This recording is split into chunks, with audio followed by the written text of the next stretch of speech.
千古风流人。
ហាន់ឈី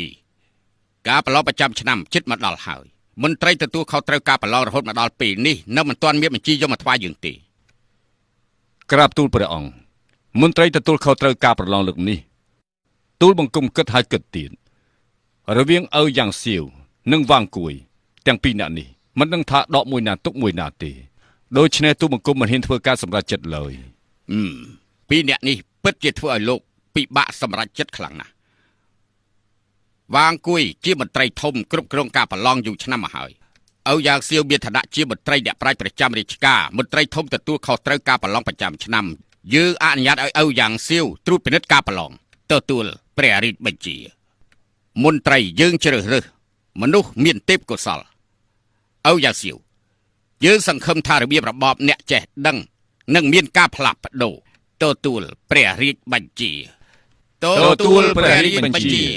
បិទសវនាការសូមថ្វាយព្រះពរព្រះអង្គមានព្រះជន្មយឺនយូរ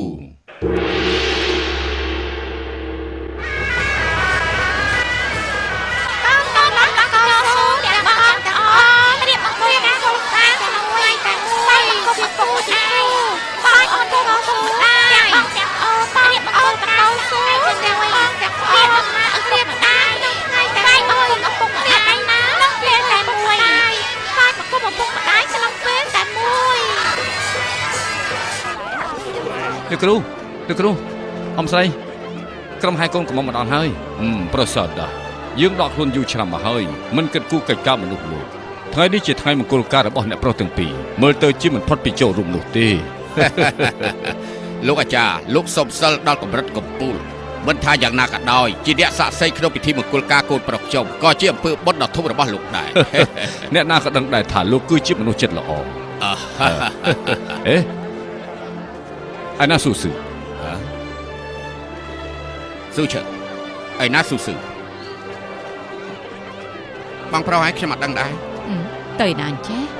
ឆាប់ទៅតាមរកមើលចាឥឡូវនេះខ្ញុំទៅទទួលកូនកំមុំហើយណាអរគុណលោកគ្រូហើយចិត្តអស់ពេលវេលាទៅហើយមិនបានជាមិនឃើញអ្នកប្រុសមកគួរឆ្លាតហើយអូទៅរៀបចំការបងប្អូនទាំងពីររៀបការក្នុងថ្ងៃតែមួយបងប្រុសដើរមុនបងប្រុសដើរក្រោយតែពួកយើងជាអ្នកមកមុនគួរតែពួកយើងទៅមុនតើមែនទេពួកយើងត្រូវជួបដំណើរបងប្រុសមុនមែនទេអ្នកទាំងអស់គ្នាមិនហើយតែពួកយើងមកមុនណាពួកយើងទៅមុនពួកយើងទៅមុនចាំដំណើរបងប្រុសមកថាមានអីណាខាងបងខ្លាយអ្នកនេះគេទៀមទាទៅមុនឲ្យគេទៅមុនចាស់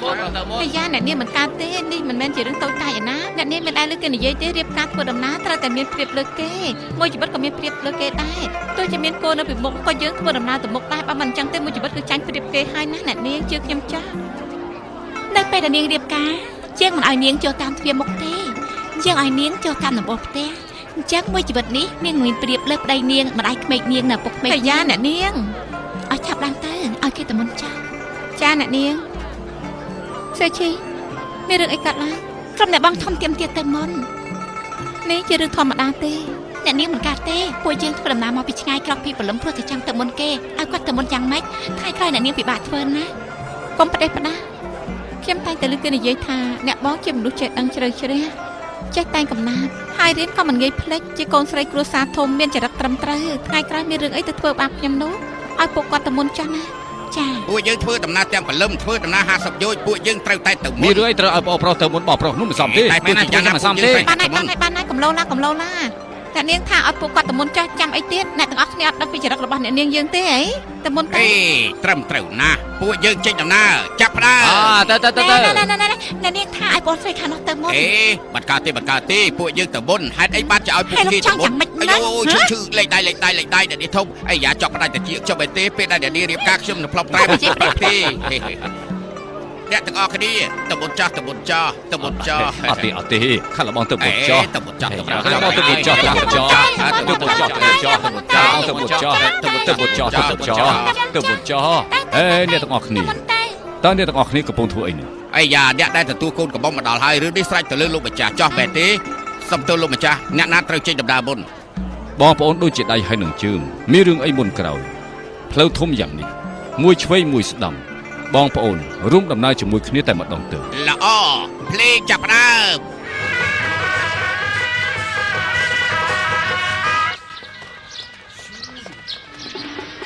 លោកម្ចាស់ខ្ញុំតាមរកអ្នកប្រុសមិនឃើញទេ ទៅចោះ លោកម្ចាស់អត់ឃើញអ្នកប្រុសទេលោកម្ចាស់ ឃើញទេកូនកំមុំក៏ជិតមកដល់តែស៊ូស៊ឺមិនដឹងថាទៅណាបាត់គេនឹងសើចគ្រួសារស៊ូយ៉ាងណា ឆៅគូឯងឆាប់ទៅបន្ទប់សិក្សាមើល បាទខ្ញុំទៅព្រាម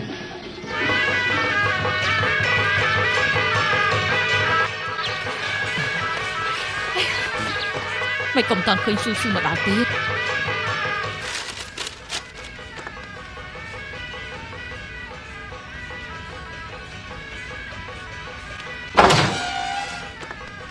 ស៊ូស៊ឺការពិតបងនៅទីនេះទេខ្ញុំកំពុងតែតាមរកបងដឹងទេកូនកំមុំធ្វើដំណើរចិត្តមកដល់ហើយបងនៅទីនេះតែកំណាប់ទៀតឡំកំពុងតែខឹងច្រឡោតខ្លាំងណាស់ចាគូនេះជាថ្ងៃមង្គលការរបស់ខ្ញុំមានអារម្មណ៍ល្អនៅឃើញពីបីឃ្លាខ្ញុំក៏សរសេរទុកទៅខ្ញុំខ្លាចថ្ងៃក្រោយភ្លេចហើយយ៉ាងកុំអានគិតពីរឿងនេះអីទៅឆាប់ឡើងទៅឲ្យឆាប់ឡើងទៅ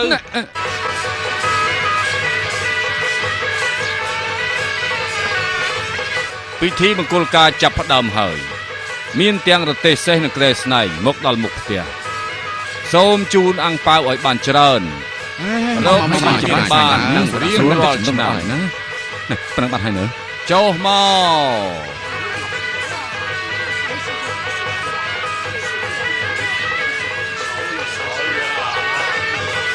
កូនក្រមុំហូបបាយសុខសប្បាយ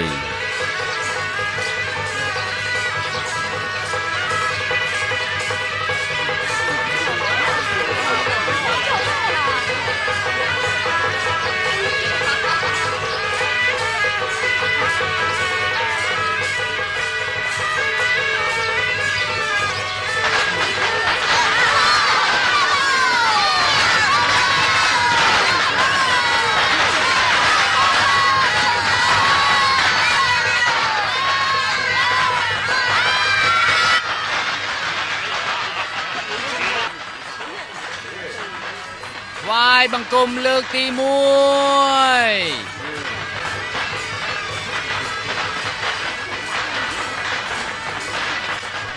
វាយបង្គំលើកទី2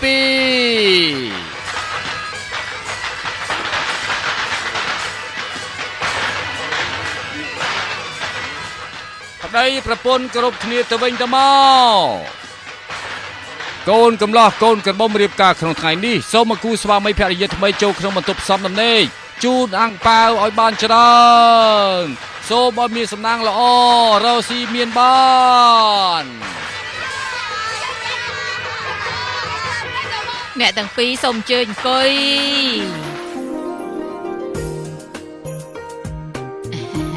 បាទចំណៃ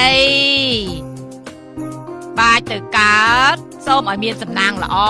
គ្រប់ពេលបាទទៅខាងលិចសូមឲ្យទេពធីតាជួយថែរក្សាបាទទៅខាងត្បូងសូមឲ្យស្រឡាញ់គ្នាដោយរីករាយបាទទៅខាងជើងរាត្រីមង្គលការពិតជាអស្ចារ្យខ្លាំងណាស់បាទទៅលើក្រែសូមឲ្យអ្នកទាំងពីរខ្លាចទៅជាលលកញីឈ្មោះដែលទេពធីតាឋានលើមកកំដរបាទទៅខាងក្រោមសូមឲ្យមានកូនប្រុសឲ្យបានឆាប់បាទទៅខាងមុខសូមឲ្យអ្នកទាំងពីរយប់នេះសប្បាយដូចជាទេវតាឋានលើបាទទៅខាងក្រោយប្តីប្រពន្ធស្រឡាញ់គ្នាលោកគ្រាអើវសាទម្លាក់មកច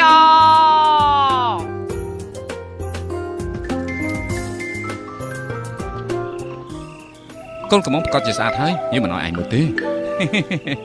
កូនកំឡោះជប់សិនកូនកំមុំបាននិយាយហើយចង់ចូលបន្ទប់សោមនំន័យត្រូវឆ្លងឆ្លើយគ្នាជាមួយកូនកំមុំ ច្បាប់ទំនាប់ច្រើនពេកហើយបងសឺខ្ញុំក៏ចង់ដឹងថាយប់នេះតើមានអ្វីខ្លះដែរ ស្រាប់ឲ្យច្បាស់ការស្រស់ប្រច័នពេញវងចង្គៀងក្រហមណា ប្រច័នពេញវងមើលទៅអ្នកបងពិតជាមិនធម្មតាមែននៅឃើញហើយខ្យល់បក់ចូលគុំឫស្សីដើមឫស្សីវែងល្អពិតជាល្អណាស់ ជប់សិន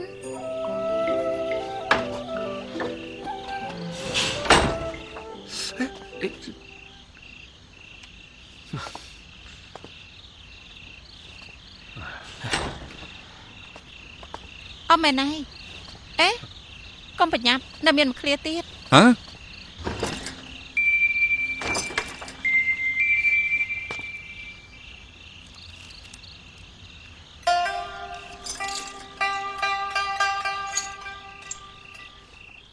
ហេតុអីបានជាអញ្ចឹង អ្នកនាងនិយាយថាបើបាក់សោនេះរួចញ៉ាប្រងអាចចូលទៅបាន នេះបើសិនជាបាំងមិនរួច มันអាចចូលបន្ទប់ដំណេកបានទេ ប្រពន្ធខ្ញុំចង់សាកល្បងនឹងខ្ញុំ អ្នកនាងដូចជាធ្វើបាននៅប្រុសពេកហើយជាងចង់ដឹងថាគាត់ពូកែយ៉ាងណានិយាយឃ្លាទី3ទៅ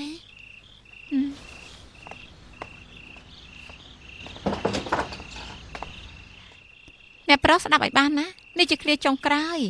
មេឃាជាក្តារអុកផ្កាជាក្របអុកសូរិយាចន្ទ្រាបញ្ចេញរស្មី ល្អណាស់ក្លាហានដូចជាបរោះមែនធ្វើយ៉ាងណាឲ្យមានរស្មីសូរិយាចន្ទ្រាប៉ុន្តែមិនដឹងថាប្តីប្រពន្ធអ្នកទាំងពីរអ្នកណាជាក្របអុកអ្នកណាជាក្តារអុកនោះទេតើមានអីពិបាកទៅប៉ុន្តែចង់ឆ្លងឆ្លើយជាប្តីប្រពន្ធនោះទើបជាការពិបាក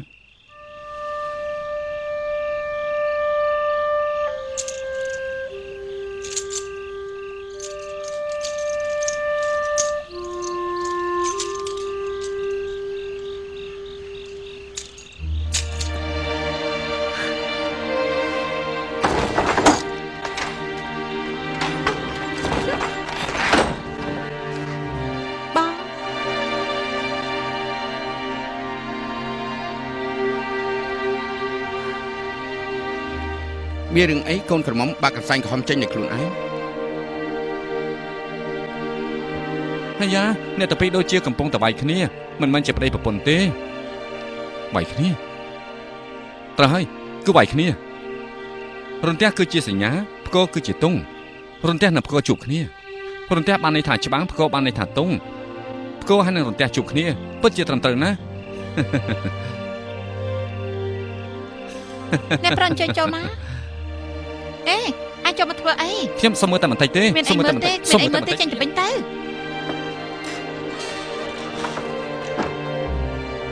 វិញទៅ ហេនេះច្រមុះនេះចិត្តអាក្រក់ពេកហើយ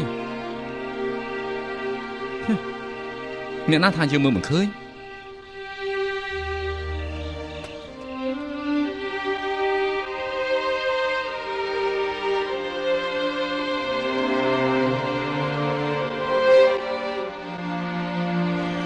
អេបងប្រុសពួកយើងទៅខាងនោះមើល បាទទៅយើង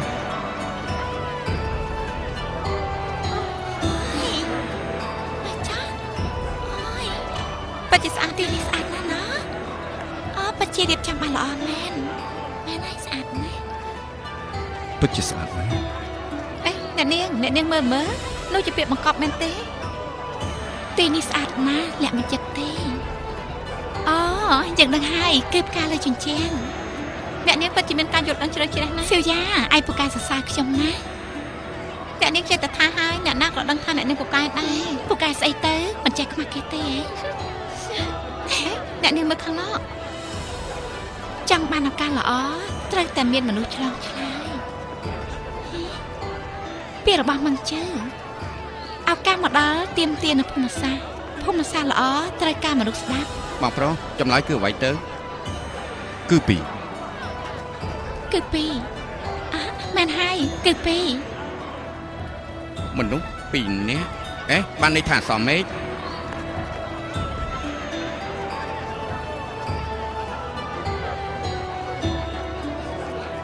មកពួកយើងទៅចាអ្នកនាង ពិតជាស្អាតអស្ចារ្យមែន ស្អាតគួរចាប់ចាស់គួរឲ្យប៉ែតទៅ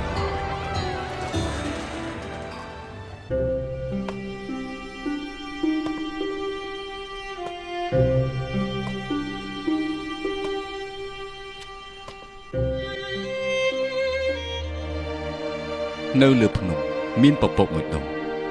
ពពកបិទបាំងគ្មានអ្នកណាដឹង ធ្វើដំណើរទៅនគរឈូបានជួបទេវតានៅតាមផ្លូវ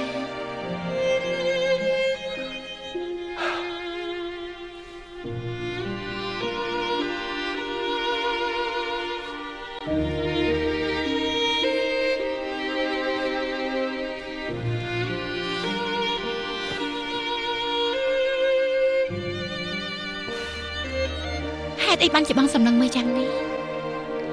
គេនិយាយថាលើផ្ទះមើលភ្នំលើភ្នំមើលតកោមុខចង្គៀងមើលប្រច័ននៅលើទូកមើលថ្ងៃលេងនៅក្រោមប្រច័នមើលស្អីស្អាតមិននឹកស្មានថាក្រោមពន្លឺចង្គៀងមើលភ័ក្រកូនក្រមុំមានទស្សនវិជ្ជាបែបនេះសោះ សម្រាប់មនុស្សឆាប់ចាស់ផ្កាក៏ឆាប់នឹងរស់រយដែរតើបងយល់យ៉ាងម៉េចដែរ ជីទូកជាមួយគ្នាគឺនិស័យ10ជាតិមុនសាំងបាន100ជាតិទើបខ្លាចជាប្តីប្រពន្ធអ្វីទាំងនេះមិនមែនសាច់ទៅលើចិត្តចង់បានទេមានស្អីស្អាតណាស់សម្រស់ស្អាតលើគេពេលដែលបានជួបសុំស្នេហ៍ឲ្យស្មោះវ៉ាងហ្វូអូនពិតជាធ្វើឲ្យបងមើលមិនចេះធុញទ្រាន់ទេ បងសរសើរខ្ញុំពេកហើយ វ៉ាងហ្វូបងមានរឿងមួយដូចជាមិនយល់ទេ បងជាមនុស្សឆ្លាតមានរឿងអីថាមិនយល់ លោកឪពុកក្មេកមកផ្ទះរបស់បងលើកទី1គាត់ជិះសត្វលាបញ្ច្រាស់ហើយបានជាលោកឪពុកក្មេកគាត់ចូលចិត្តជិះលាបញ្ច្រាស់យ៉ាងនេះ សំឡឹងទៅក្រោយដើម្បីរំលឹករឿងដែលធ្លាប់កើតឡើងនោះគឺជារឿងពិត អូអស្ចារ្យពិតជាអស្ចារ្យមែនអញ្ចឹងសត្វលានោះមិនមែនជាសត្វលាធម្មតាទេវាគឺជាកំពូលសត្វលាហើយ ពុកខ្ញុំមកផ្ទះបងដើម្បីផ្ចាប់ពាក្យជាមួយបងសត្វលានោះដើរមកដោយខ្លួនឯងមិនចាំបាច់វាយទេ បើអញ្ចឹងពួកយើងគួរតែកត់ត្រាស្នាដៃរបស់សត្វលាផង ខ្ញុំនៅទីនេះឆាគូឯងក្រែមាញ់មិញនេះឯងនៅខាងក្រៅហ៎មិនបានជាមកនៅទីនេះខ្ញុំដឹងថាបងលក្ខណៈមិនរួចចំណែកបងក៏តាមរកខ្ញុំមិនឃើញដែរ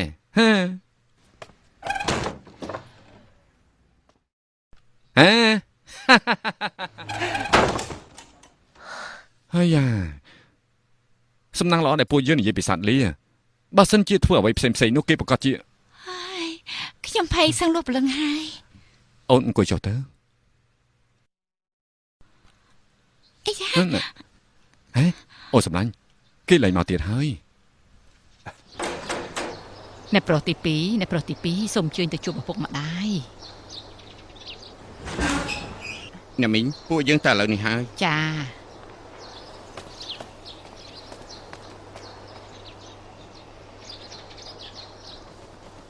កូនសូមថ្វាយបង្គំលោកឪពុកអ្នកម្ដាយសូមថ្វាយបង្គំលោកអាចារ្យ អាហ្វូអាអ៊ីងឪពុកពួកឯងមានការចង់និយាយជាមួយបងប្អូនគេទាំងពីរនាក់ពួកឯងមកតាមជាងមក ចា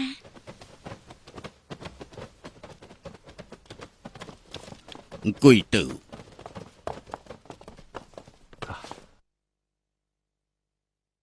រាជការចិត្តដល់ពេលប្រកាសប្រឡងពុកនឹងនាំពួកឯងទៅប្រឡងនៅរាជធានីពួកឯងទៅវិញរៀបចំឲ្យហើយទៅស្អែកចេញដំណើរ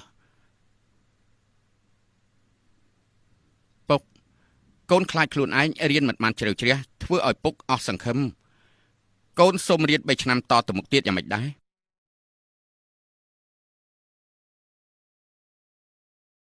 ពុក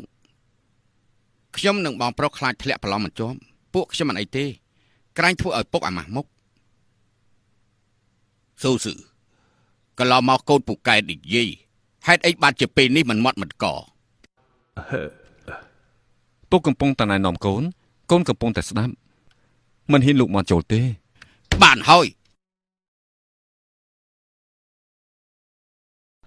ពួកឯងមើលខ្លួនឯងទៅមើលតើវាទៅជាយ៉ាងណាទៅហើយម្នាក់ថាខ្លួនឯងរៀនទៅមិនបានជ្រៅជ្រះនេះគឺជាលេសម្នាក់ទៀតមួយថ្ងៃមិនមាត់មិនកថាមិនហ៊ាននិយាយច្រើនពួកឯងមិនដាច់ចិត្តពីពិធីមង្គលការរបស់ខ្លួនឯងទេដឹងប្រាថ្នារបស់ពួកឯងកន្លងមកតណាអស់ហើយហ៎កន្លងមកពុកអប់រំពួកឯងយ៉ាងនេះមែនទេ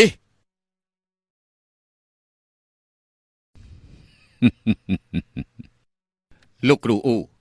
កូនខ្ញុំទាំងពីរនាក់នេះពិតជាធ្វើឲ្យអាម៉ាស់មុខណាស់មួយជីវិតរបស់ខ្ញុំនេះចង់តែបំរើជាតិតែមិននឹកស្មានថាការប្រឡំមិនដែលជាប់ឥឡូវនេះមានសង្ឃឹមតែលើកូនទាំងពីរតែមិននឹកស្មានសោះ គេទាំងពីរអ្នកធ្វើអីក៏មិនកើតហើយពិតជាគួរឲ្យអាម៉ាស់លោកណាស់សូមលោកជួយណែនាំដល់ពួកគេផង រឿងនេះខ្ញុំមិនតរវល់ទេថ្ងៃស្អែកខ្ញុំធ្វើដំណើរទៅកន្លែងផ្សេងទៀតហើយ នេះ កូនហ្វូកូនអ៊ីងម៉ែមានរឿងមួយចង់ពិភាក្សាជាមួយកូនអ្នកម៉ែពួកយើងជាគ្រួសារតែមួយកូនស្ដាប់ការទូន្មានរបស់ម៉ែជានិច្ចមែនហើយម៉ែ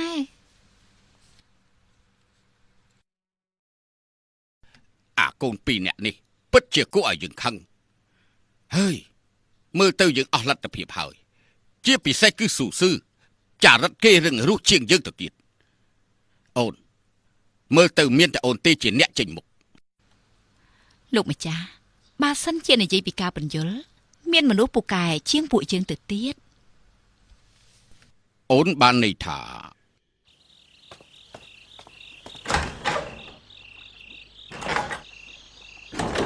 អូសំឡាញ់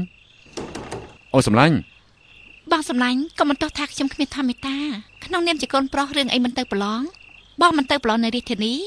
ក៏កុំយកក្នុងបន្ទប់ខ្ញុំចរិតរបស់ខ្ញុំបងប្រហែលជាបានដឹងយូរហើយ អូសំឡាញ់ពួកយើងទើបតែរៀបការបាន2ថ្ងៃមានរឿងអីអូននៅម្នាក់ឯងនោះ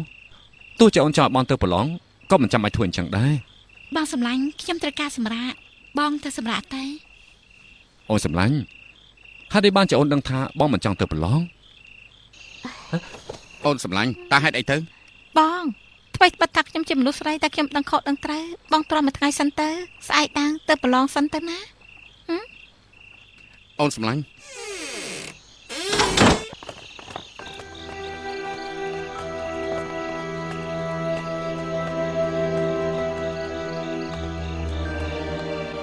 ស៊ូឆា បងប្រុស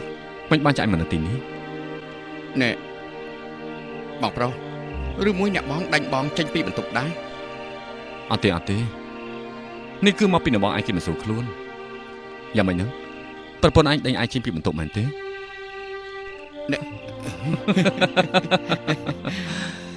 បងប្រុសនេះមកពីពុកពូកែឬមួយម៉ែពូកែជាង ពុកមានការយល់ដឹងជ្រៅជ្រះម៉ែមានមធ្យោបាយស៊ូស៊ឺស៊ូឈីទៅជួបពុកម្ដាយរបស់ពួកឯងទៅ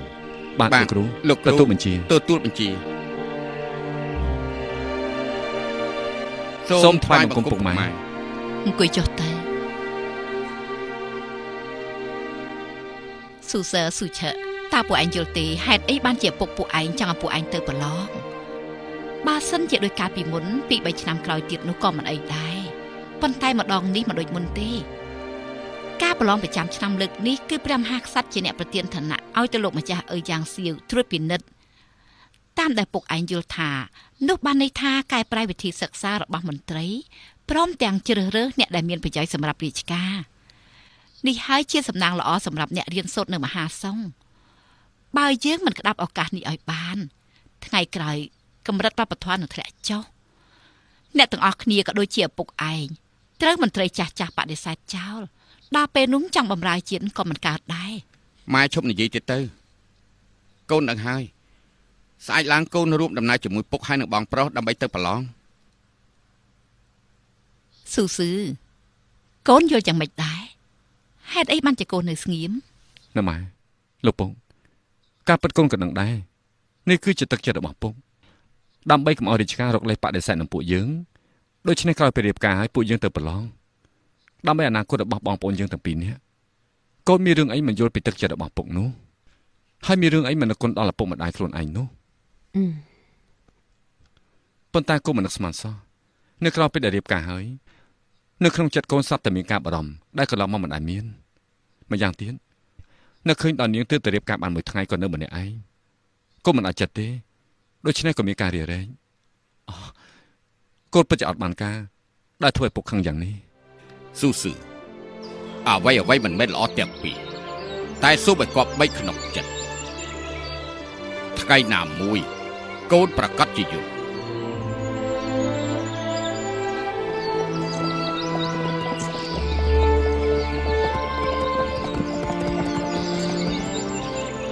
លោកអមចាំខ្ញុំផង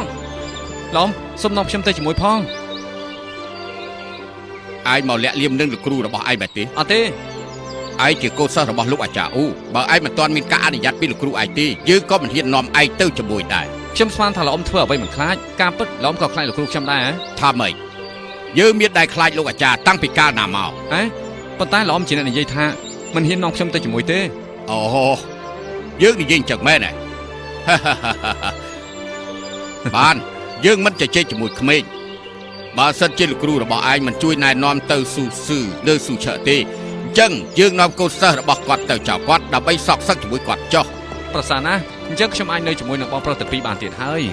នៅតាមផ្លូវបើសិនជាបានជួបនឹងចៅខ្ញុំប្រហែលជាអាចជួយដល់លោកអ៊ំប៉ុន្តែពួកចៅនោះបានណាលោកអ៊ំកុំបារម្ភអី ជឿ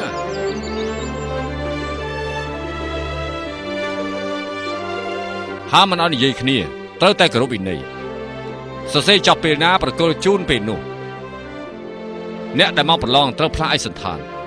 ពេលធ្វើចប់ត្រូវតែប្រគល់អត្ថបទហើយចាក់ចេញពីសំណាក់ប្រឡងបានហើយចាប់ផ្ដើមសរសេរ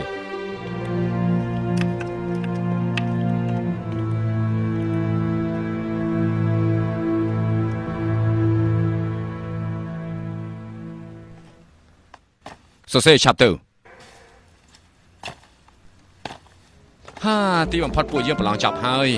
តើឲ្យពួកយើងចាំតែមើលលទ្ធផលចុះតាមការរៀនសូត្ររបស់យើង10ឆ្នាំទោះជាឪយ៉ាងស៊ីវធ្វើជាមេប្រយោគក៏មិនអាចធ្វើអ្វីពួកយើងបានដែរហ៎ លបងលីវគឺជាអ្នកនាំមុខក្នុងពេលប្រឡងលើកនេះ ប៉ុន្តែឪយ៉ាងស៊ីវជាអ្នកទទួលខុសត្រូវការប្រឡងពួកយើងមិនអាចប្រហែសបានទេយល់ហើយនៅលបងលីវបន្តែទីនេះពួកយើងទៅណាវិញពួកយើងរងចាំយូរហើយណាឱកាសផឹកស្រាមានស្រីកំដរគឺជារឿងដែលគួរឲ្យសប្បាយដូច្នេះពួកយើងទៅពេលនេះតែម្ដងទៅ សូមជឿបងទាំងអស់គ្នាមើលទៅអ្នកទាំងអស់គ្នាប្រឡងបានល្អណាស់ អត់ទេមិនស្មើនឹងលបងទេ បងស៊ូស៊ឺធ្លាប់ឮថាបងមានទេពកោសល្យល្អមើលទៅអត្ថបទឲ្យបងសរសេរអំបញ្ញមិញនោះប្រកាសជាល្អ ខ្ញុំធ្វើយ៉ាងម៉េចអាចប្រៀបជាមួយនឹងលបងបានទៅ ហេតុអីបានជាបងមើលស្រាលខ្លួនឯងយ៉ាងនេះចំណែកបងស៊ូឆើវិញមើលទៅក៏មិនអន់ជាងបងដែរសំទោសតាមពិតខ្ញុំគ្មានអីអស្ចារ្យទេអ្នករៀនសូត្រក្រីក្រទាំងនេះគួរតែយើងទៅសើចចំអកពួកគេឲ្យអស់ចិត្តសិនអ្នកទាំងអស់គ្នាឥឡូវនេះយើងទៅរៀបចំពិធីជប់លៀងនៅស៊ីឈឺយើងចង់ដឹងថាសះដូចជាពួកឯងនេះចង់តាណាវិញហ្នឹងហើយពិតជាមិនធម្មតាចំណាយប្រាក់ធប់យ៉ាងនេះសមជាកូនអ្នកមានដឹងតែពីស៊ីផឹកដើរលេងមិនមែនជាកូនសិស្សក្រីក្រដូចជាពួកយើងអាចប្រៀបបានអាចស៊ីផឹកដោយសារតែឪពុកម្ដាយនោះទេឯងប្រមាថពួកយើងយ៉ាងនេះផងអ្វីដែលយើងធ្វើតំណាងឲ្យសំណាក់សិក្សាយើងរាប់អានមិត្តភ័ក្តិទៅតាមការយល់ដឹងកុំធ្វើដូចជាប្រជារាស្ត្រតូចតាចនាំតែប៉ះពាល់ដល់កិត្តិយសរបស់អ្នកសិក្សាទាំងឡាយទេកិត្តិយសយើងលើថានៅក្នុងសំណាក់សិក្សាមិនដែលរៀនសូត្រទេដឹងតែពីរឿងស៊ីផឹកបង្ករឿងសូម្បីតែហូបបាយក៏ទាមទារកន្លែងល្អឲ្យស័ក្តិសមនឹងឋានៈដែរចិនជាគូកុំស្មានថាឪយ៉ាងសៀវថ្ងៃនេះជាមន្ត្រីគ្រប់គ្រងការប្រឡងឯងមានសង្ឃឹមជាប់ឲ្យសោះបើតាមយើងយល់ឯងប្រឡងម្ដងណាក៏ធ្លាក់ដែរបើសិនជាមិនចូលក្នុងសំណាក់សិក្សាឆ្នាំនេះប្រហែលជាប្រឡងមិនជាប់ទៀតអីលោកបងលីវមើលទៅឆ្នាំនេះផ្លាកយីហោសំណាក់សិក្សាប្រហែលជាប្រើលែងកើតហើយលោកបងលីវពេលនេះប្រហែលជាមានការស្ដាយក្រោយការនោះទៅរកគ្រូខុសបំណងស្ដាយណាស់ប្រឡងរួចហើយចង់ប្រឹងក៏អត់ប្រយោជន៍ដែរអ្នកណាអាចជួយបាននោះគឺវាជ្រុលពេលបាត់ទៅហើយសំណាក់សិក្សារបស់យើងមានការរៀនសូត្រជ្រៅជ្រះមិនមែនកង្កែបក្នុងដងដូចជាពួកឯងទេម្យ៉ាងទៀតឪយ៉ាងសៀវតូចតាចមិននឹងអាចព្រោះសំណាក់សិក្សាដែលមានគ្រឹះរាប់រយឆ្នាំបានន័យថាពងមន់ជុលនឹងដុំថ្មគួរឲ្យអស់សំណើចប្រាស់មែនកម្រិតនៃការយល់ដឹងទូលំទូលាយណាស់មិនមែនឲ្យប្រមាថតាមចិត្តនោះទេចិនជាគូកុំស្មានថាឯងគឺជាសិស្សរបស់ឪយ៉ាងសៀវអស់ចាសោះណាបើគ្រាន់បើឯងបញ្ចេញថ្មីដៃមកពួកយើងប្រជែកយកឈ្នះចាញ់ចាំមើលតើឪយ៉ាងសៀវពូកែឬមួយក៏សំណាក់សិក្សារបស់យើងខ្លាំងជាងយ៉ាងម៉េចដែរអូតើពួកយើងប្រកួតយ៉ាងណាទៅនៅសល់ពៀនជីមានហាងមួយឈ្មោះពៀនហឺទីនោះជាកន្លែងឆ្លងឆ្លៃកំណាប់បើសិនជាឆ្លងបេដំណាក់កាលបានមិនត្រឹមតែហូបបាយមិនគិតថ្លៃទេមានសេះស្អាតកំដរទៀតថ្ងៃនេះពួកយើងទៅពីអ្នកបច្ចេកយកឈ្នះចាញ់តើហ៊ានឬក៏មិនហ៊ានរឿងអីមិនហ៊ានយើងមានរឿងអីខ្លាចចាញ់នោះសូមអញ្ជើញល្អណាស់ទៅយើងទៅអត់ទេគូតនឹងចាញ់ឈ្នះទេបងប្រុសកុំភ្លេចពីអ្វីដែលពុកបានផ្ដាំមកយើងអញ្ចឹងក៏បានពួកយើងទៅវិហារសិង្ហគាត់ទៅ បញ្ជូនកណ្ដាលប្រឡងនេះទៅឲ្យបានឆាប់កុំឲ្យមានការថតធ្លុយអីសោះទៅចុះ បងប្រុសថ្ងៃនេះអត្ថបទនិយាយពីភារកិច្ចខុសឬត្រូវទទួលនៅផលអ្វីខ្លះបងសរសេរយ៉ាងម៉េចហ្នឹង ពុកបាននិយាយហើយពេលដែលពួកយើងទៅវិញចំណងអត្ថបទនេះឲ្យគាត់មើលដល់ពេលនោះឯងគង់តែដឹងទេហេខ្ញុំរងចាំបងតែពីយូរហើយមិនក៏ទៅតែចេញមកទៅយើងណែបងសឿថ្ងៃនេះបងតែពីប្រឡងចប់ហើយពួកយើងគួរតំណគ្នាទៅហូបអីឲ្យឆ្ងាញ់ម្ដងទៅហូបបួសនៅក្នុងវិហាររាល់ថ្ងៃអញ្ចឹងកាពះរបស់ខ្ញុំខឹងខ្លាំងណាស់ មិនកើតទេពុកកំពុងតែរងចាំពួកយើងទៅវិហារស្វីតពួកយើងមានហេតុផលទាំងបត់បាននៅក្នុងកាពីនេះតម្លៃ10កាក់ត្រូវការតិចទេសុំជឿ តើកំពីនេះលក់បានតម្លៃយ៉ាងម៉េចដែរ ជំរាបតាមត្រង់តិចចោះប្រហែលថ្ងៃមុនគឺលក់មិនគ្រប់គ្រាន់ទេប៉ុន្តែថ្ងៃនេះបែរជាមានគេមកអុកឡុកពាក្យអ្នកប្រុសខ្លះចង់ទិញប៉ុន្តែសិស្សក្នុងសំណាក់សិក្សាមិនឲ្យពួកគាត់ទិញហើយមានការជជែកគ្នាយ៉ាងខ្លាំងឮថាពេលនេះពួកគេចូលទៅក្នុងហាងបាយពៀនហើដើម្បីឆ្លងឆ្លើយកំណាប់ទៅវិញទៅមកបងប្រុស ឆាគូនៅទីនេះមានហាងស្រាមួយឈ្មោះពៀនហើមានការឆ្លងឆ្លើយកំណាប់បើពួកយើងឆ្លងឆ្លើយទៅគឺហូបចុកមិនគិតថ្លៃទេចំពោះរឿងកំណាប់ខ្ញុំចេះតែមើលមិនចេះឆ្លើយទេថ្ងៃនេះខ្ញុំជាអ្នកទទួលការហូបចុកតោះពួកយើងនាំគ្នាទៅផឹកស្រា បងប្រុសបងភ្លេចហើយពុកកំពុងតែរងចាំពួកយើងបើសិនជាទៅវិញយឺតពេលគាត់នឹងទៅពួកយើង ចង់ចូលរួមដែរប៉ុន្តែពួកគេមិនឲ្យមនុស្សទៅទិញអត្ថបទរបស់ពុកដូចជាសាហាវពេកហើយមិនឲ្យបងដេញដោលយ៉ាងម៉េចកើតទៅត្រូវហើយទីមួយពួកយើងអាចសួរឲ្យបានច្បាស់ហើយមួយទៀតគឺអាចផឹកស្រាបានទៀតផងទៅតោះយ៉ាងម៉េចពួកឯងចាញ់ដល់អស់ចិត្តហើយនៅឆ្លើយឆ្លងកំណាប់គឺជារឿងបញ្ជាក់ចាញ់ឈ្នះមិនមែនជាការជជែកលេងដោយអត់ប្រយោជន៍នោះទេតែមែនទេ សិស្សក្នុងសំណាក់សិក្សាដឹងតែពីការឆ្លងឆ្លើយកំណាប់យកជំនាញខ្លួនឯងមកធ្វើបាបអ្នកដទៃតើបានប្រយោជន៍អី ប្រាមែនចាញ់គឺចាញ់ឈ្នះគឺឈ្នះគ្រាន់តែកំណាប់ដ៏ខ្លីមួយក៏ឆ្លើយមិនរួចដែរធ្វើយ៉ាងម៉េចឲ្យប្រឡងចប់ជាមន្ត្រីបានទៅយកល្អទៅផ្ទះធ្វើស្រែចម្ការទៅវាគោវាកបីទៅជប់សិនថ្ងៃនេះហាងស្រាពៀនហើយើងជួលផ្ដាច់ហើយពួកឯងគ្មានលទ្ធភាពចូលទេ ហេតុអីបានជាពួកឯងនិយាយយ៉ាងនេះហួសហេតុពេកហើយ ពួកឯងនិយាយយ៉ាងនេះហាក់ដូចជាមើលស្រាពួកយើងពេកហើយមិនឲ្យគេទិញអត្ថបទមកឲ្យគេហូបបាយតំបន់ពេញជីងនេះគឺជារបស់ពួកឯងយើងត្រូវការចូលទៅតើពួកឯងចង់ធ្វើអីយើងជាគូគុំតោះគ្នាមើលតើឯងរៀនសូត្រជ្រៅជ្រះមិនមែនជាសិស្សក្រីក្ររបស់ឪយ៉ាងសៀវទេឯងចង់ចូលក៏បានប៉ុន្តែត្រូវឆ្លងកាត់ពួកយើងសិនបានសូមជិះចាប់ផ្ដើមចុះចាំស្ដាប់ច្បាស់ណាផ្កាអង្គាសិលស្រស់ញញឹម បងប្រុសសិស្សសំណាក់សិក្សាគ្មានការគូសំមិនចាំបាច់បងទេទោះឲ្យខ្ញុំក៏បានដែរព្រះច័ន្ទបញ្ចេញរយៈស្មីរងចាំលីឡាំងមកវិញដុតភ្លើងយាមទី3ធ្វើការយាមទី5ដោះទើរៀនសូត្រ10ឆ្នាំយ៉ាងប្រឹងប្រែងការស៊ីងខែ2ផ្កាគួយខែ8តស៊ូកសាងជីវិតសម្រាប់អនាគតធំតូចលើក្រោមក្រោមមេឃលើដីមនុស្សធំជាងគេឆ្វេងស្ដាំមុខក្រោយត្រូវគិតការគូសំជាចម្បងយ៉ាងអ៊ីវ៉ាយអស់សង្ឃឹមចៅហ្វីកិច្ចខ្លួនព្រោះខ្លាចមនុស្សស្រីត្រាតាន់លាក់ដើរធ្វើឃាតព្រះរាជាតាំងប្រទេសជាអ្នកក្លាហានមានតែប៉ុណ្្នឹងទេមានអីទៀតទេទៅយើងទៅជាផ្លូវទៅព្រះអង្គ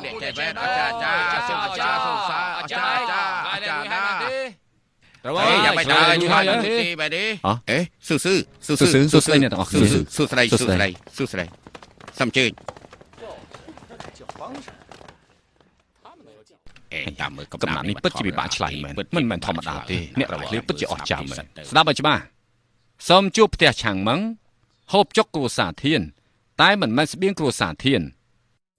បាក់សៃទុំលើដើមទូជៀនប៉ុន្តែបាក់សៃនោះមិនមែនបាក់សៃទូជៀននោះទេល្អនៅខាងត្បូងមានដើមឈើហៅទូជៀនហើយក៏មានបាក់សៃហៅទូជៀនដែរតែបាក់សៃទូជៀនមិនមែនទុំលើដើមទូជៀនលបងនេះយ៉ាងម៉េចដែរគ្រាន់បើចាំស្ដាប់តទៅទៀតអាយុ10ឆ្នាំគឺជាកុមារទេពអាយុ20ឆ្នាំជាអ្នកប្រាជ្ញអាយុ50ឆ្នាំជាគ្រូពេទ្យដ៏ល្បីអាយុ60ឆ្នាំខ្លាចជាទេវតាទុកថាជាកំពូលមនុស្សដ៏អស្ចារ្យហើយយ៉ាងកំណាប់មួយនេះជ្រៅណាស់ត្រូវឲ្យពិតជាមានជ្រៅមែនជ្រៅពិបាកឆ្លើយមែនទេណាមែនត្រូវហើយនេះគឺជាតួលេខ1និយាយពីឆាកជីវិតរបស់មនុស្សយើងបាននិយាយហើយរៀនគ្មានរបៀបរៀនគ្មានដឹងអីទីនេះទាមទារនៅការឆ្លងឆ្លើយកំណាប់បើឆ្លើយមិនរួចទេបានន័យថាការរៀនសូត្រមិនបានការហើយបើឆ្លើយមិនរួចទេមានន័យថាមិនគប្បីចំពោះកំណាប់ទាំងនេះមិនត្រឹមតែមិនគប្បីចំពោះកំណាប់ទាំងនេះហើយមិនគប្បីនឹងជីដូនជីតាទៀតផង មានអីពិបាកទៅដើមឆ្នាំជាកូនឈើចុងឆ្នាំខ្លាយជាដើមឈើឆ្នាំក្រោយមានផ្កាបន្ទាប់មកមានផ្លែនេះហៅថាដើមស៊ូតាន់ល្អណាស់ល្អអាចារ្យលបងពិតជាប្រកែមែនប៉ុន្តែមិនទាន់ដឹងថាអ្នកទាំង3ឈ្មោះអីហើយជាអ្នកណាទេពួកឯងទាំងអស់គ្នាជាសិស្សសំណាក់សិក្សាផ្ដាច់ការពេកហើយបើថាមិនឲ្យពួកយើងហូបពួកយើងមិនខ្វល់ទេហើយពួកយើងក៏មិនប្រកាន់ដែរប៉ុន្តែរឿងដែលគួរខឹងគឺអ្នកទាំងអស់គ្នាមិនឲ្យគេទិញសៀវភៅរបស់លោកអ៊ំខ្ញុំអ្នកទាំងអស់គ្នាដឹងថាលោកអ៊ំខ្ញុំជាណាទេគាត់គឺជាកំពូលព្រឹទ្ធាចារ្យស៊ូសៀចំណែកពួកយើងវិញខ្ញុំឈ្មោះឆៅគូចំណែកគាត់ទាំងពីរនាក់សុទ្ធតែជាកូនរបស់លោកម្ចាស់ស៊ូសៀគឺស៊ូស៊ឺនិងស៊ូឆើគេហៅថាស៊ូធំនិងស៊ូតូចស៊ូសៀស៊ូស៊ឺហាយើងស្មានថាជាណាតាំងពីអ្នកទាំងពីរមកដល់ទីនេះយើងដូចជាធំក្លិនពិភពគុណទៅហើយឯងនិយាយថាម៉េចរបស់លាវរបស់និយាយនេះបានន័យថាម៉េចរបស់ស៊ឺយល់ច្រឡំនឹងខ្ញុំហើយមិនមែនថាខ្ញុំមិនឲ្យពួកគេទៅទិញអត្ថបទរបស់ពុកបងទេប៉ុន្តែអត្ថបទនគរទាំង6នៅតាមផ្លូវគឺពួកខ្ញុំជាអ្នកទិញមិនឲ្យសល់មួយរបស់ដឹងថាតើខ្ញុំយកអត្ថបទនោះទៅធ្វើអីទេតើយកធ្វើអីយកទៅប្រើប្រាស់ក្នុងបង្គន់នៅក្នុងបង្គន់នៃរាជធានីពៀនឈិនក្លិនក្រអូបសៀវភៅគ្រប់ទីកន្លែងពួកឯងចង់ងាប់ហ៎ចាគូរបស់លាវគួរស្ដាយណាគួរស្ដាយយ៉ាងម៉េចគួរស្ដាយរបស់នៅសំណាក់សិក្សារៀនសូត្ររាល់ថ្ងៃមានមុខមានមាត់ចំណែកចរិតអាក្រក់គ្មានផលប្រយោជន៍ធ្វើឲ្យគេឆ្ងល់ចំណែកអត្ថបទរបស់ឪពុកខ្ញុំគឺជាអត្ថបទដែលធ្វើឲ្យគេយល់ពីរឿងរ៉ាវនៃមនុស្សលោកចំណែករបស់លាវនៅក្នុងសំណាក់សិក្សាបែរជាយកកំបេះគូតមកមើលអត្ថបទរបស់ឪពុកខ្ញុំរបស់ដឹងថាបើធ្វើយ៉ាងនេះតទៅទៀតវានឹងទៅជាយ៉ាងណាទេតើវានឹងទៅជាយ៉ាងណាទៅបើសិនជាយ៉ាងនេះតទៅទៀតវានឹងធ្វើឲ្យខួរក្បាលរបស់យើងកាន់តែវង្វេងរីឯកំបេះគូតកាន់តែមានការយល់ដឹងបើសិនជាអញ្ចឹងថ្ងៃណាមួយកំបេះគូតរបស់អ្នកទាំងអស់គ្នានឹងឆ្លាតជាងខួរក្បាលរបស់អ្នកទាំងអស់គ្នា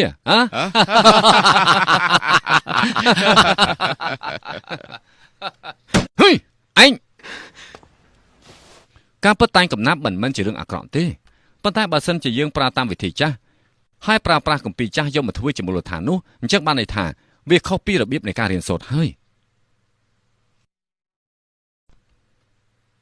ឯងចង់និយាយថាមិនអាចតែងកំណាប់បានគឺត្រូវតែតែងតាមរបៀបរបស់វាសិនហេធ្វើយ៉ាងណាសូមឲ្យតែងបន្តិចទៅមើលមិត្តភក្តិសិស្សទាំងឡាយសូមស្ដាប់ឲ្យច្បាស់សានវិនចិនសរសេរប្រវត្តិរបស់យីយ៉ាង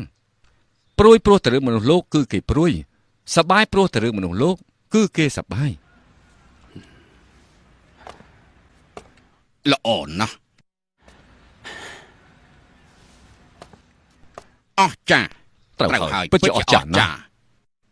អស្ចារ្យមែនលោកគ្រូសិស្សទាំង3000នាក់នៃសំណាក់របស់យើងអ្នកដែលអាចឆ្លើយឃ្លានេះបានគឺគ្មានទេប៉ុន្តែលោកសួរថាសម្ដេចសិក្សារបស់យើងយ៉ាងម៉េចខ្ញុំយល់ថាមិនត្រឹមត្រូវទេឆ្នាំទៅផ្សាររាត្រីព្យួរចង្គៀងគោមគ្រប់ទីកន្លែងច័ន្ទកំពុងតែរះមនុស្សណាត់ជួបព្រមគ្នាក្នុងថ្ងៃនេះចង្គៀងគោមនៅដដែលតែមនុស្សឆ្នាំទៅមិនឃើញមកក្រៅពីនេះគឺនៅដដែលប៉ុន្តែខ្ញុំចង់សួរថាតើលោកមានដឹងថានរណាជាអ្នកតែងឃ្លានេះដែរទេប្រកាសជាកពូលអ្នកប្រាជ្ញប្រចាំរាជការគឺលោកគ្រូឪយ៉ាងសៀវលោកបញ្ជាក់ឪយ៉ាងតាំងចិត្តលោកបំបត្តិទម្លាប់អាក្រក់នៃសំណាក់សិក្សាខ្ញុំចង់សួរលោកថាឃ្លារបស់លោកឪយ៉ាងនោះចង់និយាយពីរឿងអ្វី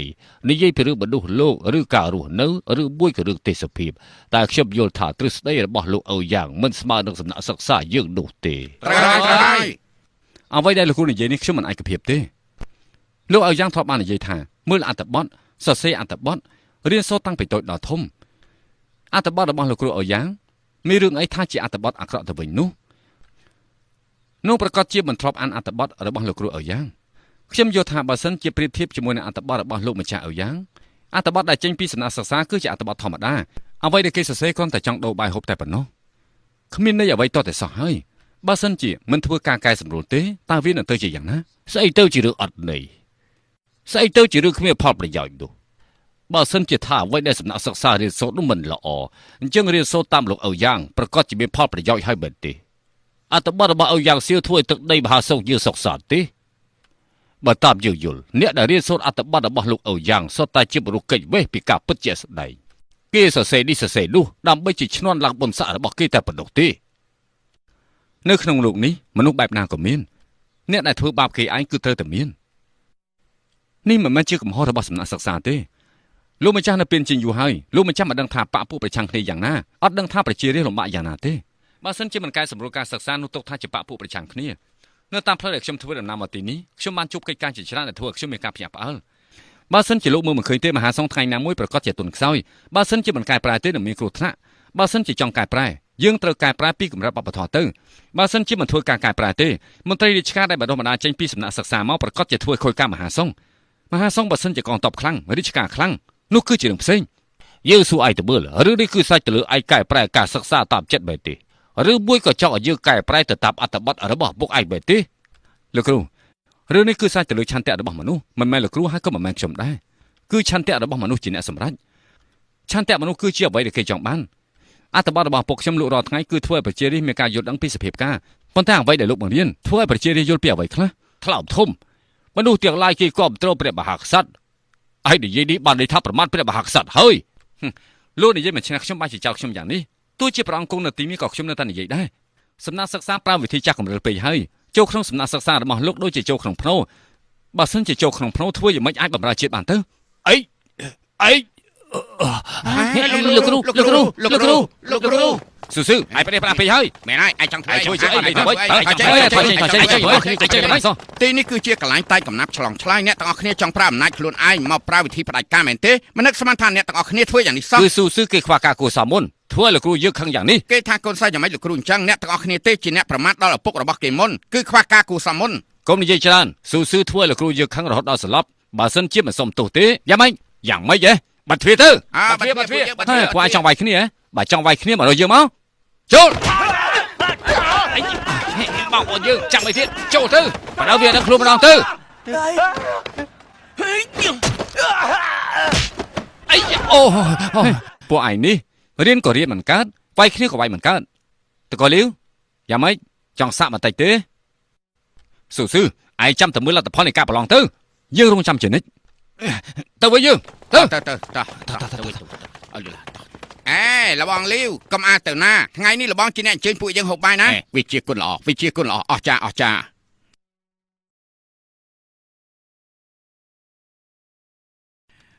ហើយយ៉ាក្របីលើដីមានទាំងរុក្ខជាតិគ្រប់យ៉ាងមនុស្សគ្រប់យ៉ាងអត្ថបទចម្លែកណាស់មិនដឹងជានិយាយពីអ្វីទេនេះហើយជាសិស្សសំណាក់សិក្សាសរសេរ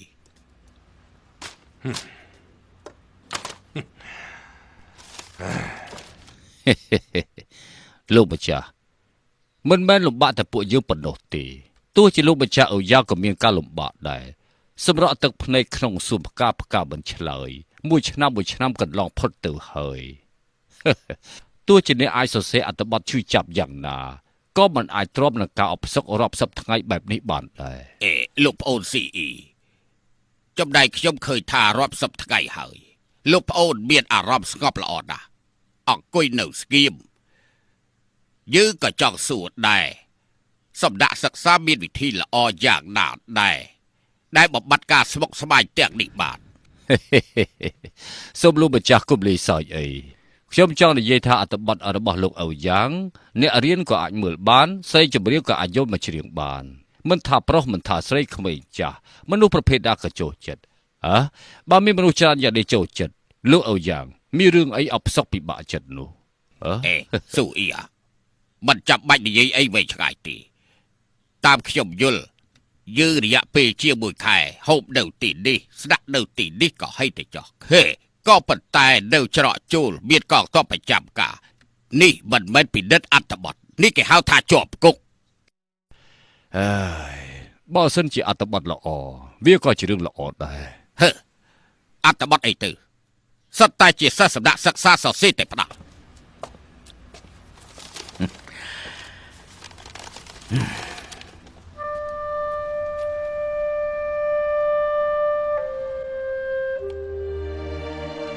អត្ថបទរបស់ស៊ូ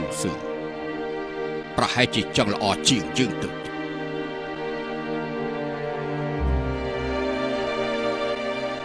សម័យព្រាជជាយ៉ាវ កៅយ៉ាវកំណត់នៅច្បាប់បើមនុស្សម្នាក់មានទោសប្រហារជីវិតកៅផាវចង់សម្លាប់គេ3លើកតែកៅយ៉ាវបែរជាលើកលែងទោសគេ3លើក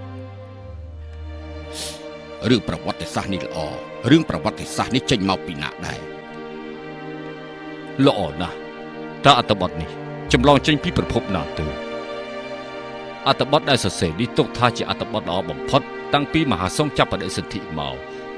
វាគឺជាអត្ថបទដែលគ្មានទម្លាប់អាក្រក់នៅក្នុងសំណាក់សិក្សាបន្តិចណាស់ឡើយគួរត្រេកអរណាស់ម្ដងនេះជួយរកអត្ថបទល្អនេះថ្វាយដល់ព្រះអង្គនេះគឺជាមហាជោគជ័យហើយអបអរសាទរលោកម្ចាស់អូយ៉ាងខ្ញុំយល់ថាគ្មានអត្ថបទណាល្អជាងនេះទេជាពិសេសរឿងប្រវត្តិសាស្ត្រនេះពិតជាល្អ លោកអូយ៉ាមើលទៅអ្នកដែលជាប់លេខ1ប្រកាសជាបណ្ឌិតនេះហើយ លោកអូយ៉ាងតើមានបញ្ហាអីគួរឲ្យសោកស្ដាយទៀតទេ ខ្ញុំមានការសង្ស័យរឿងមួយខ្ញុំប្រាប់លោកតាមត្រង់ចុះមើលតាមលក្ខណៈនៃអត្ថបទនេះខ្ញុំសង្ស័យតែសិស្សរបស់ខ្ញុំចិនកុងជាអ្នកសរសេរទេ លោកម្ចាស់អូយ៉ាងលោកបារម្ភជ្រុលពេកហើយអ្នកសិក្សានៅមហាសង្ឃរាប់សិបម៉ឺននាក់រឿងអីថាគ្មានអ្នកណាលើសពីចិនកុង បើសិនជាថាចិនកុងជាអ្នកសរសេរចំណែកខ្ញុំបែរជាឲ្យសិស្សរបស់ខ្ញុំជាប់លេខ1តើព្រះអង្គទ្រង់និយល់យ៉ាងណាលោកម្ចាស់ស៊ូពិចារណាទៅវិញ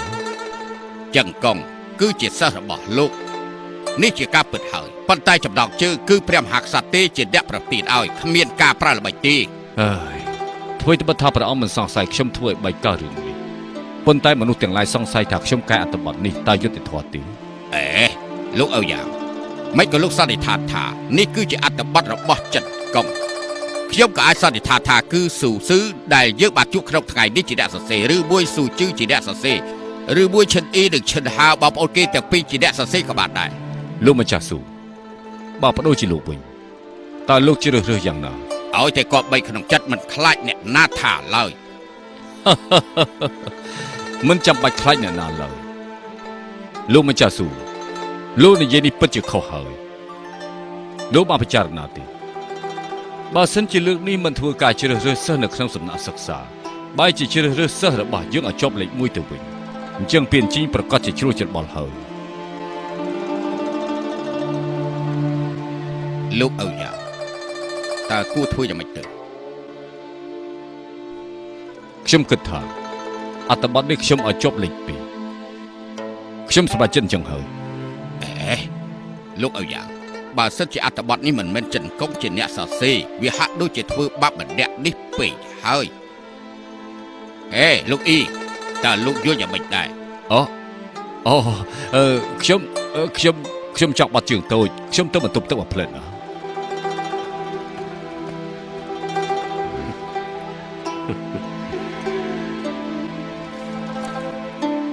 លោកម្ចាស់ស៊ូ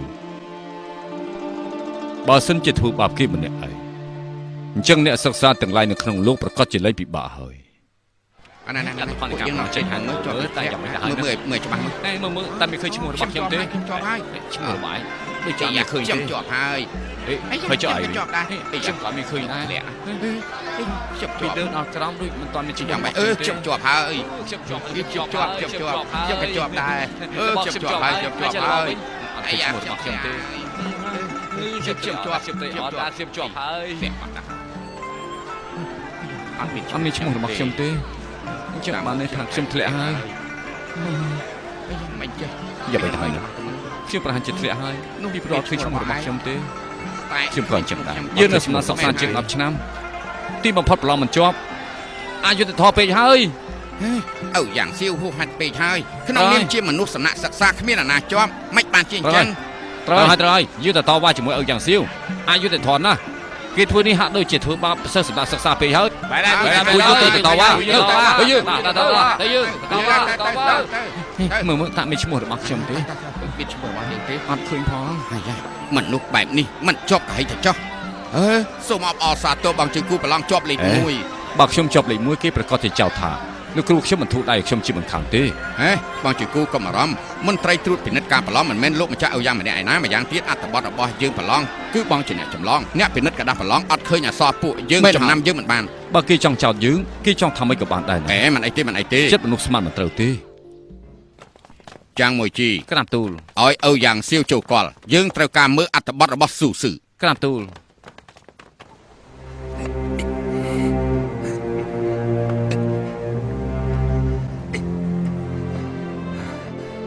បំរើសំណាក់សិក្សាចិត្តមួយជីវិតទេវតាមិនជួយយើងទេវតាមិនជួយយើងទេ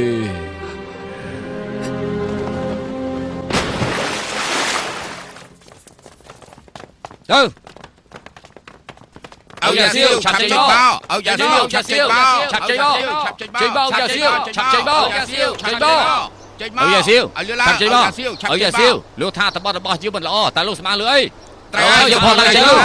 ពួកយើងជាសិស្សសំណាក់សិក្សាហេតុអីបានជាចង់លុបចោលរបៀបរបបក្នុងសំណាក់សិក្សា អត់ទេលោកបំបត្តិរបៀបរបបសំណាក់សិក្សាបានន័យថាប្រមាថដូនតាយើងហើយ មែនហើយប្រមាថដូនតាប្រមាថដូនតា អ្នកទាំងអស់គ្នាមើលចោះនេះគឺជាអ្វីនេះគឺជាកម្ពីកំណាប់របស់មន្ត្រីត្រួតពិនិត្យការប្រឡងគេនៅក្នុងសំណាក់ប្រឡងតែកំណាប់តាមានអារម្មណ៍ឯណាមកមើលអត្ថបទរបស់ពួកយើងនោះតើបែបទេ មែនហើយ ម្យ៉ាងទៀតមន្ត្រីមាសគេប្រមាថពួកយើងនៅក្នុងកំណាប់របស់គេទៀតផងធ្វើចឹងប្រទេសផ្ដាស់ពេកហើយឆាប់អានទៅមើលក្នុងកំណាប់ឲ្យយ៉ាងសៀវចោទថាពួកយើងគឺជាដង្កូវនាងអ្នកទាំងអស់គ្នាចាំស្ដាប់ណា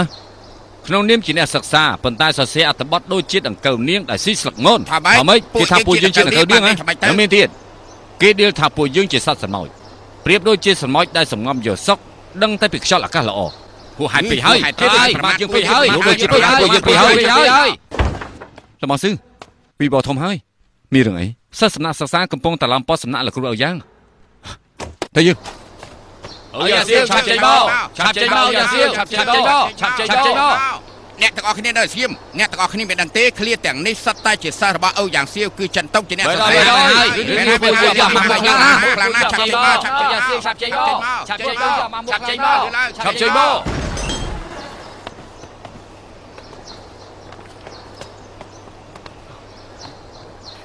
ឪយ៉ាងសៀវលោកនិយាយទៅមើលហេតុអីបានជាឆ្នាំនេះពួកយើងគ្មានអាណាម្នាក់ជាប់សោះ ហេតុអីបានជាសិស្សសិក្សាមិនជាប់ អ្នកទាំងអស់គ្នាប្រឡងធ្លាក់ខ្ញុំក៏ពិបាកចិត្តដែរអ្នកទាំងអស់គ្នាខំប្រឹងប្រែងខ្ញុំពិតជាអាណិតណាស់ប៉ុន្តែមិនមែនជាប់ទាំងអស់គ្នានោះទេត្រឡប់ទៅវិញខំរៀនសូត្រទៀតទៅមានជាប់មានធ្លាក់ពួកយើងយល់ប៉ុន្តែនៅក្នុងកំណាប់របស់លោកម្ចាស់មិនគួរប្រមាថថាពួកយើងជាដង្កូវនាងជាសត្វសមោចនោះទេ ម្យ៉ាងទៀតចិនតុងគេប្រឡងជាប់លេខ1គេជាសិស្សរបស់លោកមែនទេ មែនហើយព្រោះតែគេជាសិស្សរបស់លោកមែនទេបើគេជាសិស្សរបស់លោកមែនទេអ្នកទាំងអស់គ្នាសង្ស័យយើងកាន់ជើងគេមែនទេចំពោះកំណាប់នេះអ្នកណាក៏យល់ពីអត្ថន័យរបស់